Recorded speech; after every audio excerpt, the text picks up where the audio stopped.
Hello and good afternoon, Composition 1. This is Professor Jeremy Sullivan, and we're doing week 2 of Composition 1 class. Our textbook is Writing Paragraphs by Dorothy E. Zimak. And as I said to you in the introduction, the reason that I chose this book is because there's lots of writing exercises. And that's what makes it useful to orient the class around the chapters in this book. So we're going to start right away, get into the book a little bit. We'll start with the introduction. On page 1, there is a little note to the student, and I think I might read it to you because this is originally what inspired me to use this book in class maybe 10 years ago. There's been a few different editions. So this is the 2011 version. Originally, I think it was written a few years before that, but the exercises are the same. If you get a really old book, it'll actually say paragraph writing instead of writing paragraphs. So if you're searching for this online, make sure you get the right one. It's Writing Paragraphs, and it should be published in 2011. That's the one I'm using. All right, so it says, there's a note to the teacher, which is for me, and then there's a note to the student. It's actually marked with a small v, which is in Roman numerals is page 5, but it's actually page 1 in the textbook because the following page is page 2. To the student, writing is a very important part of your school and university study. You will write assignments that may be one paragraph or several paragraphs, and you will write answers for tests and exams that may be a few sentences, a paragraph or two, or a complete essay. Academic writing in English may be different not only from academic writing in your own language, but even from other writing in English. The purpose of this new edition of Writing Paragraphs is to help you recognize and produce the sort of paragraph writing that will be expected of you in academic situations. Like I said, this is, I think I said the backbone, if I'm not mistaken. Basically, I mean that this class is going to help you in every class you take. So if you're a freshman and you're taking Composition 1 in your first semester, good, because you can build on these core skills and improve your essay writing, your comprehension, your language skills for all your other classes in English literature, in business, in science, in engineering, whatever discipline you're in. During this course, you will have many opportunities to study and discuss examples of English academic paragraph writing. You will also have many opportunities to discuss your own paragraphs and the paragraphs of classmates. You will learn how important the reader is to the writer and how to express clearly and directly what you mean to communicate. We hope that what you learn in this course will help you throughout your academic studies and beyond. You should come to your writing class every day with energy and a willingness to work and learn. I'm depending on you because we're doing this remotely and I'm recording. So you do need to motivate yourself.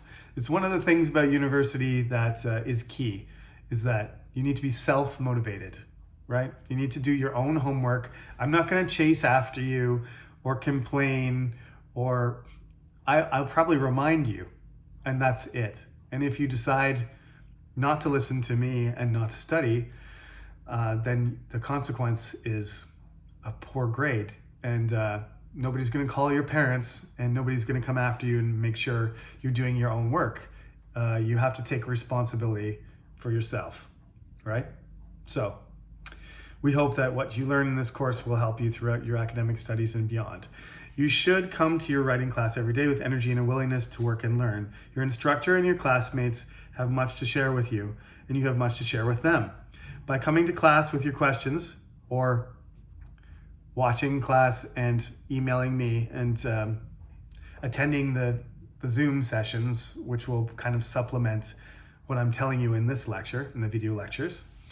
By coming to class with your questions or logging in to attend the class with your questions, taking chances and trying new ways and expressing your ideas in another language, you'll not only add to your own world, but to the world of those around you. Good luck, Dorothy E. Zimak, and the second writer, Carlos Islam. Okay. So, let's dig into this book a little bit. The introduction gives you some advice on formatting. So, I always tell my students it's not the end of the world if you don't get the format perfect, but there's some basic information that you need to include whenever you submit something, and the more you conform to the format, the more you conform to the rules that I give you, the easier it is for me to process. So, not to say that I would give you a lower grade because you're doing something slightly different than what I'm asking you to submit. But if you follow the instructions carefully and you give me something that's formatted correctly, it's very easy for me to read through, evaluate, and return, good feedback. If you do that, I'm not only going to be thankful, it's probably just going to come out in the wash. You're going to end up with a better grade overall if you're consistent and you follow the format. So there is obviously none of it is going to be handwritten. Normally we do have some opportunities to write in class, but in this case, the only thing that should be handwritten is your exam, which will be in June, 15 weeks, 13 weeks from now, right? So you're going to type everything, as I said, in a word processor. You're going to type it up, and then you're going to submit the file to me through the Cyber Campus, because that's the easiest way to get everybody's work collected. As Dorothy Zimak said, it is quite helpful to exchange ideas and to have somebody else look at your writing. This is something that is usually a little bit uncomfortable. I certainly didn't want to share my writing with other students. It's just a kind of I guess it's a kind of insecurity you have that your writing is not ready or it's not good enough, and other people write better than you. And if you exchange and you read somebody else and say, oh wow, this is really good. What another student has written is just really, really exceptional, and what you did is not as good, is lesser. But you have to be tough. I think you have to be, like I said, you have to be self-motivated. One thing I try to say to all the students in our department is native speakers are bad writers. I was a bad writer. It doesn't, just because English is my first language doesn't mean that I was a really good writer. Writing doesn't really come naturally. Actually, it's something that you have to push kids to do. My son is in grade 1, and he can read and write Korean, and he's working on his English. And I'm not pushing him at all, because I think that's very stressful. But I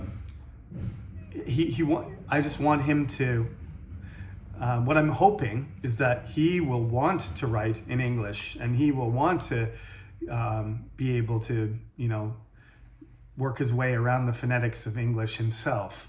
And he speaks English. He's got excellent English, spoken English, but his writing has not developed. But he can write Hangul, no problem. Much better than me.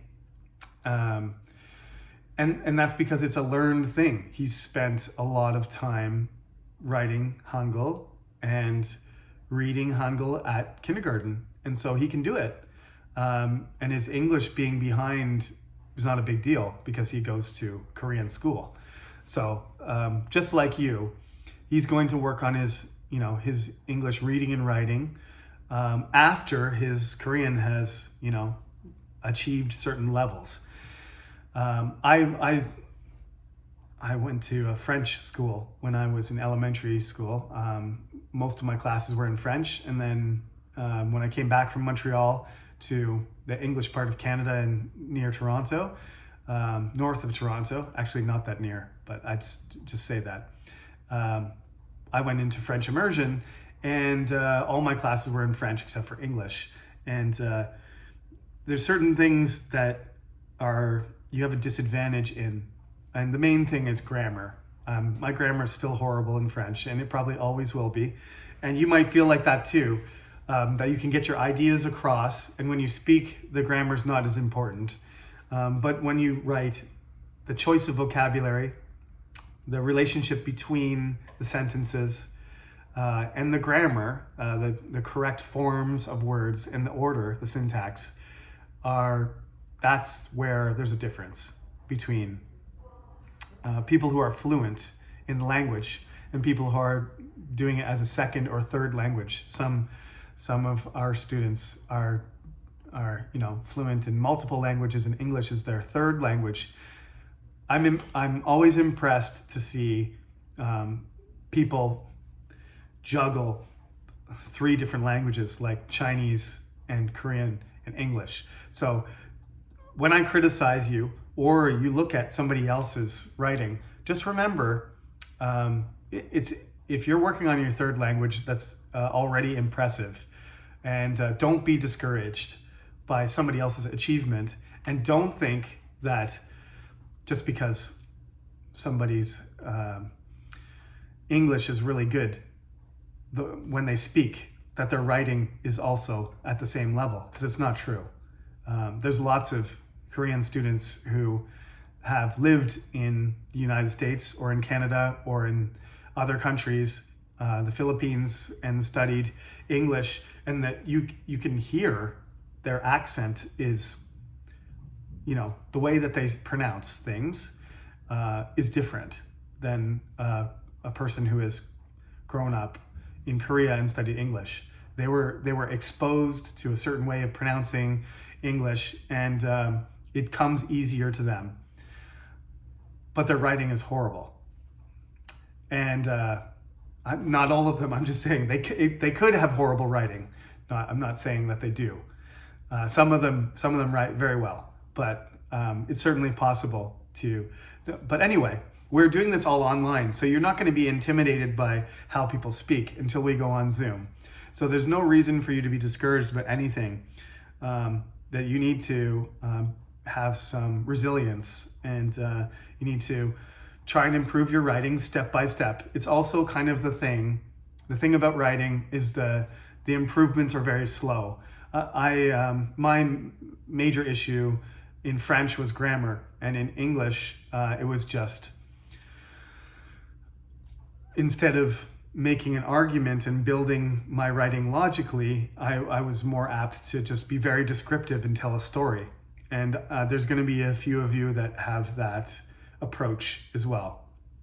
And I'm going to encourage you to, like I said, make a statement and then build on that statement and support yourself. That's the important thing here, is that you learn how to construct an argument.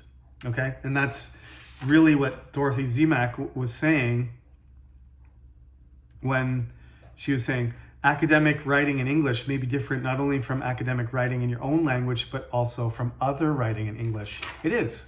It's a certain, like I said, there's a reason that we're doing this kind of writing. It's because the main purpose is to persuade somebody that your argument is valid. And this is it's an essential skill for any job or discipline. If you're able to logically present information to somebody else, and then you can convince them that what you're saying is correct, that it's valid, that it's worthwhile. That's what we're trying to do. It's not about entertainment. If you entertain me and present a logical argument, that's ideal. But the entertainment is secondary. The storytelling and the creativity is not really what I'm looking for. I'm looking for, a strong argument. And this will serve you well, right? Storytelling will also serve you well, but this is not the course. That may be offered to you in another form in the department, in another class. But this is not what we're going after. What we're going after is logic, argumentation, organization, efficiency, delivering effective information, communicating effectively using words typed or written on a page. Okay? So in order to do that, like I said, formatting is important.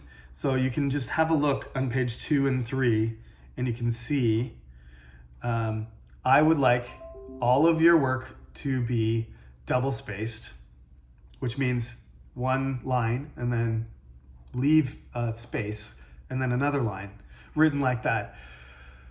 Only because someday I might be able to meet people in person again, and you would hand them in to me, a physical copy, and then I might be able to write something in between the lines. Right now you're just going to submit things electronically, and spacing doesn't really matter, but why not, develop good habits? So it's nicer to read anyway. Even if I don't print it out and I don't have a red marker, it's nicer to read something that's got some spacing in it, even if I'm not going to write between the lines. But that is I think the original reason for the spacing, is just so that a teacher can write things physically on the paper. You need to put your name and my name, Professor Sullivan, and the title of the course and the date, and then you need a title. If you put it in the top left corner or the top right corner, or you put it in the bottom corner of a title page, it makes no difference to me as long as the information is there, right? Just your name, my name, the name of the course, and the date. That's what I want to see. And the title, creative or not creative, appropriate, yes, it should match the content of the paper, of the assignment. If your title has nothing to do with the assignment whatsoever, I'm probably going to say something, but I'm not really that concerned about the quality of the title. If it's the best title I've ever read, that's not going to give you an A. If the rest of the paper isn't written well, it doesn't really matter. So choose an appropriate title, and you should capitalize every letter except for articles and prepositions. It's just looks nicer. What can I say? I don't make these rules, but I do follow them, and I do think that you recognize a title because it has capital letters in it, and it's not a sentence. It should not have any punctuation. There should be no exclamation mark, no period or question mark, or colon or anything else. It should just be a phrase. So it's not supposed to be a complete sentence, and it's not supposed to have punctuation. It's supposed to be just something that basically it's kind of like a slogan, right? Although some slogans do have punctuation, like "just do it," there's a period there. But that's a good example, of something that could be a title. It's a phrase. It's not a complete sentence. It just has, it expresses an idea, and that's all, right? So, those are the important things that you have to consider. Double space, make sure your personal information is on the top relating to the assignment, and capitalize all the words in a phrase and put it in the center, and that's your title. And then you can proceed, to finish your assignment and hand it in. Okay, so that's just a little note about formatting. As I said, if you conform to the rules and submit it, it's very neat and organized and easy to read. That's only going to benefit you. It's not going to hurt you. So I'm not going to probably take marks off for improper formatting, but when I was in university, if I didn't follow the format, then the professor wouldn't accept my paper. So I think it's important for you to follow the rules too, because sometimes you know, it is important. It is a time-saving device. If everybody's following the same format, then it's easier for me to process, and then it takes me 7 hours instead of 8 hours to grade your papers. All right, so moving into chapter 1. This is going to be your homework for next week. So I will put up a window for you to submit your homework over the next week. I just want something very simple from you. The title of the chapter is Beginning to Work, and there's a survey basically on page 5. What I want you to do is there's A, B, C, D, E sections in this table, which is designed to be a kind of survey. And what I want you to do is just respond to it, right? It says high school students have part-time jobs, university students have part-time jobs, university students have volunteer jobs, part-time jobs pay a good salary, and after graduation, both men and women want to find a full-time job. These are actually questions that you may think are not really relevant, because why are we all here, right? Especially the last one. But it hasn't been that long since people studied in university and didn't get jobs. I mentioned this in my conversation class too. University used to be just for rich people, and it used to be for rich men. And gradually it started to expand itself to include people outside of the upper class. And eventually it started to include women as well. And the purpose of university originally was basically just to get some sort of exposure to intellectualism, so that you could, rejoin the upper class, the other rich people, and you were capable of discussing advanced topics, mostly related to philosophy and theology, religion, and ideas about life in the world, morality, and so on. And so that you could, it's sort of a socialization process so that you could fit in with other people of your rank. And there was a kind of purity, I suppose, to university where it's what some people refer to as a disinterested study, that you're not studying for a particular purpose, you're just studying for the sake of studying. Right? And I do this all the time. And that's the way I like to study, disinterestedly, which sounds probably really strange to you because it means not interested in something. But what it really means is that I'm studying it just because I'm curious, not because I'm trying to get a job at Samsung Electronics or Hyundai. Right? I'm not trying to gain any particular skill or advantage in a field. I just want to study for the sake of studying, which is not what people do these days normally. If you are studying just because of your love of English, congratulations and welcome to the department. I think you're gonna enjoy yourself. But if you're here because you want to upgrade your language skills and you want to finish university and be capable of getting a job in your chosen field, then you're probably the majority. So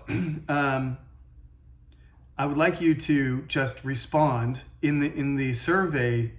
In the table it says it's common, it's not common, I'm not sure, it depends. I'm not really interested in that. I don't think that's I think Dorothy Zimak did a great job of writing this textbook, but I just don't think putting check marks is very useful. What I want you to do is respond to it, yes or no, and then defend your position by supporting why you said yes or no.